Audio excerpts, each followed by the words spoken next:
Japan, fighting out of New York City. You're such a beautiful lady, but you chose to be a Muslim.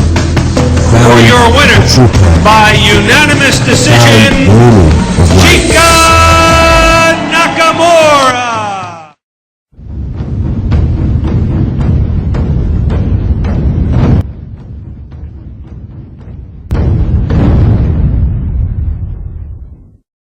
Assalamu alaikum. My name is Chika Nakamura. I was born and raised in Japan, age of 33. I had a great childhood in Japan. I had a very strict parents, and I went to piano school, calligraphy school, and I went to school after school, good education. I had everything what I need materialistically. I played basketball, I played kickball on weekends. I was a very, very brilliant child. What I was missing as a child was the communication with my parents. I did not have communication with my families, but I have everything enough academically, materialistically, and I was passionate as a child, sports and studying and school. I loved to go to school. When I became a teenager, that's when I went to good high school, and I was studying very, very hard and playing basketball very hard. But I was looking for something. Something is missing in my heart. I guess it was a passion. And I didn't know what it was. My heart was driving for some things. And I left when I was 16 years old. I did a little bit of modeling job in Japan. And then I left my country to England, from Japan to England. And spent 2 years there.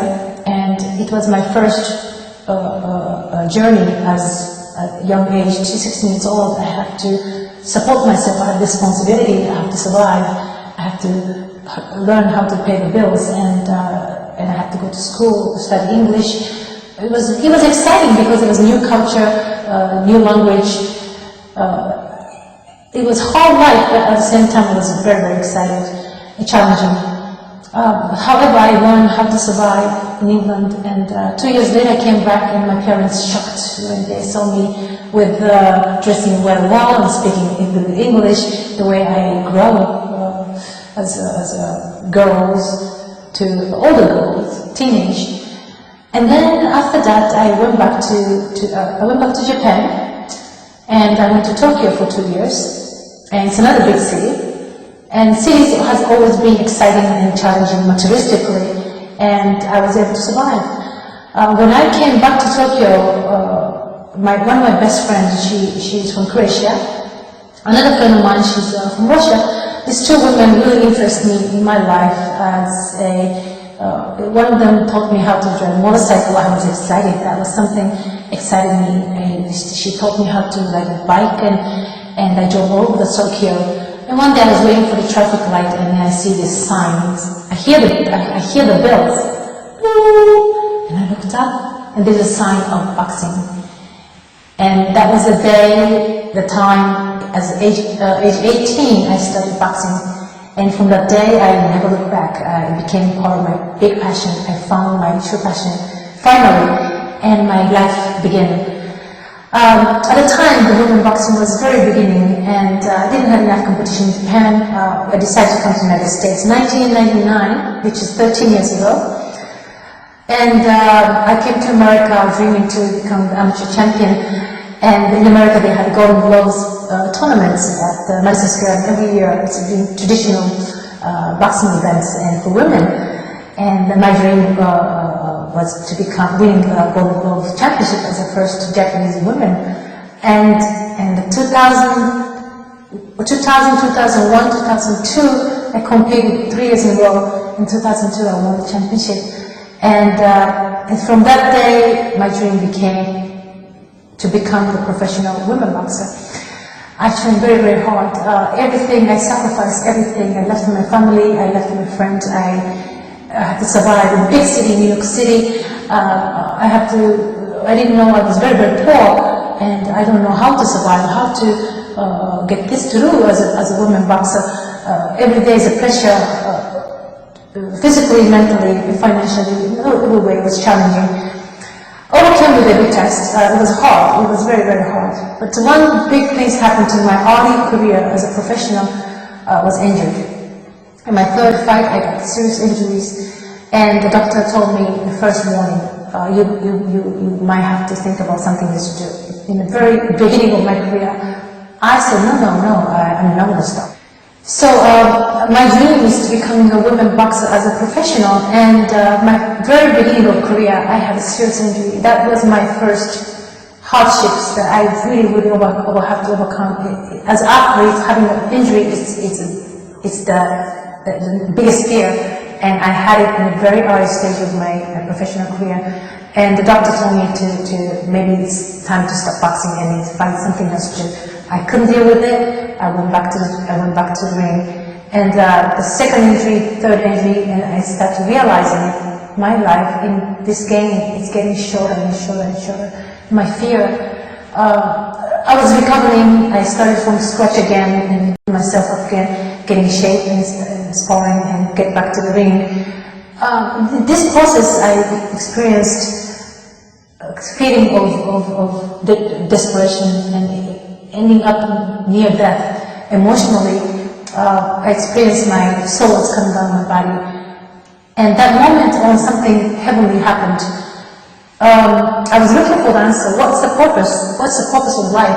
Because this was the first moment of my life that I had to stop everything what I was doing. I couldn't run, I couldn't box. And that's what I did. And I don't have friends, I don't have family, I don't have any other purpose in this life in New York City. And I look for the answer. What's the purpose of life? Why I'm here? Why I came from Japan? Why I'm boxing? For what? Just because I want to become world champion? Just because I want to be successful? Then answer came to my mind that I found boxing my true passion, made me sacrifice anything that I had to sacrifice, overcame with every hardships, and became a strong person, and became a good person because I have my passion. And I can help people to help them finding a passion, true passions, and from there overcoming hardships. And then, and when the test comes, what do you do? How do you react? And what's that mean? What's the sign? So there's a pattern. I learned from my own history that there's a pattern in my life. Hardships, overcoming, and then reward. Hardships, overcoming, and then you gain something, and you lose something at the same time. However, I took a big risk knowing that I can be seriously hurt and lose my health. It was not good enough reason for me to stop boxing, and because my passion took over. I argued with my doctor. I said, I'm not going to listen. I'm going back. My passion took over. It was not a good enough reason to me. And then from there I survived for several years, and something heavenly started happening. And a miracle, I call miracle, started happening. And all of a sudden, after 10 years of a very poor life and miserable life, all of a sudden I have sponsorship, all of a sudden the doors opening and other doors opening. Many new things happening in my life, and I just felt like this is it, this is my time, I'm going to be the champion, finally. I felt it. And then I left New York City to California for 2 years. I was training with a great coach in California, and I was excited, continued training, I was in shape, I was ready for the fight, and but still things are not moving forward the way I want. Why? I don't know. I'm looking for an answer. I'm looking for an answer. I can't find the answer. I'm giving everything I have. I'm doing everything right. And it got to be right. It has to be right. But I'm limited. Why? I'm so limited.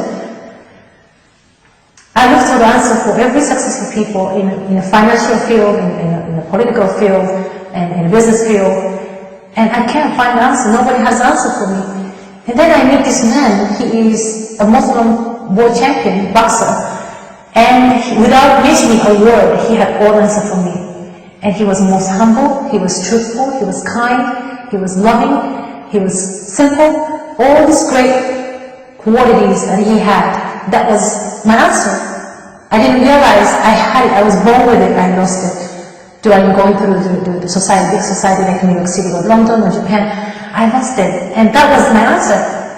Simply is that, which doesn't require high skill, doesn't require high knowledge. And one day I fall in love with this person, but I was scared. I'm losing boxing. I'm losing focus. So I decided to leave a true love behind, and so I can focus on boxing. Came back to New York City, continued 4 months, and then one day everything was taken away. My trainer was gone. My fight was gone. My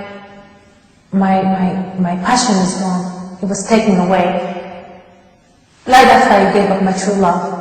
And what else left? I have nothing left. So I was desperate. And one day I felt the air is changed. So I stopped everything I was doing. And then I got this phone call, the lady from Paris. She told me the piece of puzzle is missing, but everything else you're ready. But what's the piece of the puzzle?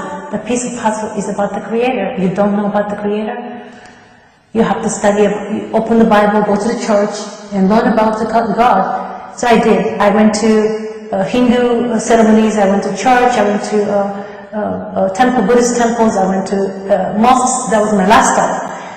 And in the second that I arrived in the mosque, I put my forehead down on the ground and prostrate, and then the tears come out of my eyes. And my heart and my soul deeply said to me, it took me a long journey to come back where I'm coming from. And that immediately I wanted to be Muslim. And I started going to the mosques on Friday, and I took a Shahada, and I became a Muslim. It was 6 months ago. And today I left my personal mission behind, which is true passion, boxing, and true love. Someone that I truly loved and wanted to get married, I left behind because I have a new mission today, which is, my new mission is to embrace Islam to my country and hopefully to the world, and that became my passion and that became my mission to me today. And so I was sad because it's hard to let go of something that you love so much, your passion, your love, it's so hard, but to me, this is the right thing to do. And this is gonna be bigger challenging than boxing or anything else. And I finally, Allah touched my heart, and I'm willing to serve Him the rest of my life and embrace Islam as best I can. And that's gonna be my new mission. And I'm very happy. I have peace in my heart.